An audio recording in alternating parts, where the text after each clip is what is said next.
Around the holidays, it's too often we get caught up in the rush of traveling, shopping, and presents. But when I first met Anderson Potter, he reminded me of what's really important.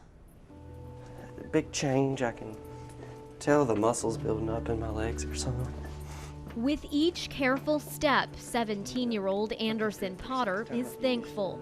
I feel very fortunate and lucky that I've been able to make the progress because there's so many other people that haven't been able to get the progress. 4 years ago, doctors told the Beaufort County teenager he would never walk again. At just 13 years old, he was paralyzed after a friend accidentally shot him in the back while carrying a hunting rifle down a flight of stairs just 2 days after Christmas. It was tough. You're gonna get me crying. Well, as a father, the first thing I thought about was, what his future was going to hold. As a paraplegic, his first diagnosis, you look at your child and of course you have hopes and dreams of what they could be, and of course some of those dreams were changed by that day. It really brought my spirit down. I mean, it kind of took me to a place I've never been before. It was like a low point in my life, I guess. But it was a low point he and his family weren't willing to accept.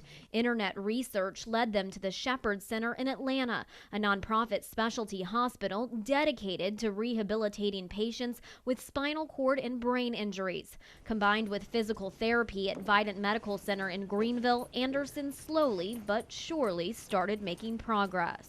He puts his whole heart into everything that he does, and he's got that internal drive that I wish I could just take and give to other patients. Over the past 4 years, he's gone from a wheelchair to a walker to eventually needing just a cane. It was just amazing. It was like my adrenaline was rushing. I was on cloud nine, and just being able to stand up for the first time. It's a miracle. It's God. It's an answer to a mom's prayers. But the miracles don't stop there. This summer, another answered prayer showed up at Anderson's doorstep. His name, Gilead. A family in Wilmington donated the dog, and Canines for Service trained him. He means the world to me. He's like my best friend. An inseparable bond. Gilead never leaves Anderson's side. He walks the school hallways, helping to support Anderson's weight. And then there are the simple tasks, the tasks we so often take for granted. Things like helping Anderson turn on lights or pick up things off the floor. Well, it's giving him an avenue to be able to be more accessible to different things. It's given us a peace of mind that when he's on his own, that when he's out, and we know he's got a little companion. Peace of mind and a piece of hope. Anderson's physical therapist says with Gilead's help, continued physical therapy, and the use of modern medical technology, Anderson will likely one day be able to walk on his own.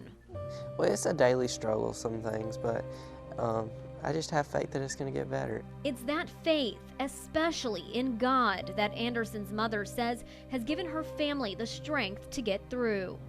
Well, I think the hardest thing for me when I reflect is looking back and knowing that God's given Anderson a miracle, and why does my child get the miracle when so many other parents pray every day for injuries, cancer, things that their children have, that God has to have a purpose for Anderson. And so the journey to discover that purpose begins, day by day, hour by hour, one step at a time. You just have to wake up with every day the mentality that today's going to get a little bit better, and today's going to be a good day, and we're going to make progress today.